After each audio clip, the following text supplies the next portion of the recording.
And Brett Ruskin is going to lead off for us from the picket line outside the Halifax Distribution Centre. Obviously, much more activity behind you this hour. Brett, what is the latest? And good morning, Heather. Well, there's lots of honking, lots of more picketers now than there was last hour. And I actually grabbed Tony Rogers. He's the representative for the local union here. And so, Tony, if you come in just a little bit closer here. Sure. So, why are all these folks out here? What are some of the things that you're fighting for this morning? Well, we've initiated this strike action to try and get Canada Post to engage in some more meaningful negotiations than they have. Canada Post is stalled. They've dragged their feet on these negotiations. The important issues are still outstanding. They're not responding to any of our counter proposals other than to say no. The workers themselves are out here because frankly, they feel insulted by the offers that have been given to them by Canada Post this time. And so what exactly is the job action today? This is a rotating strike. Work action, yeah. Yeah, it's a rotating strike, so it's a 24-hour strike at this point. It's our intent to go back to work 24 hours after we initiated this. Canada Post. Locally here? Locally here, that's correct. But there's 4 cities in total across the country that are currently on this rotating strike, correct? That's correct. And we don't know where it's going to be tomorrow. No, we don't. No, we don't. And we don't know if it's going to be tomorrow. It depends on what happens. It could also escalate. We could be out for more than 24 hours. But right now, it's our intent to only be out for 24 hours and see where Canada Post and what their response is. And so what should people know? What should people know if they're putting a letter in the mail today or expecting a package? Will it arrive? It won't arrive today, not in the 4 sites, because there'll be no mail delivered today. Tomorrow, the mail that's in that building, when we return, will be processed, and then the mail will be delivered tomorrow. And so, elsewhere in the country, what's the status on the mail there? Not in those 4 cities? Not in those 4 cities. All the rest of our workers are at work. Other than the 4 cities that are out, they're performing their daily routines.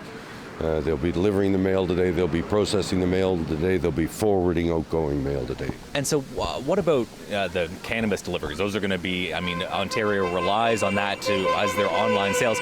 Cannabis is part of this slowdown in the Windsor area, for example? It would be it's the same as any product at Canada Post at this point, so it's not treated any differently. So it's treated differently in the way that we deliver it, but it's not going to be treated differently in that it somehow prompts us to go in and deliver marijuana specifically. The only thing that we actually will go in and deliver is government checks. If government checks are sent out, regardless of a strike, even if it was a nationwide strike, we will deliver those. And just lastly, you mentioned this briefly, but could this intensify? Could this strike broaden to more than just 4 cities rotating?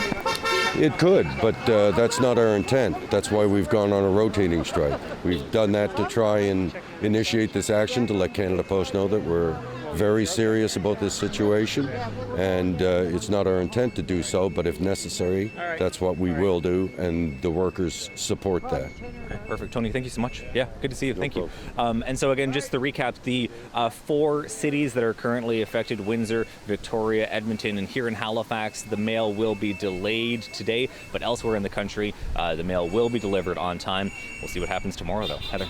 And those government checks going regardless. Very clear, very helpful information, Brett, and thank you to you and to Tony as well for that.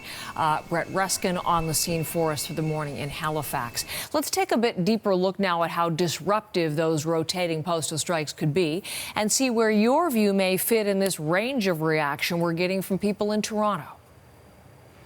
I hardly get any mail anymore. Everything is done online, so it's not going to affect me personally. I need my mail and bills to pay, and I have to see what's going on. And if I have mail from family or somebody, it's really important that I get that. It's going to affect a lot of people, so I mean, postal workers have got to do what they got to do. So in today's climate, I support them. So there you go. As we said, Scott, the whole range there, ranging from, I don't get anything in the mail, so it doesn't matter to me, to it's very important. Sure. The government checks are going to go regardless. We heard the local president say that to Brett. But there is this question now, this new wrinkle in Canada with legalized cannabis in some areas, Ontario notably, where it's only online delivery. Right. So let's look at parcel delivery, how it fits with Canada Post and how important it is to Canadians.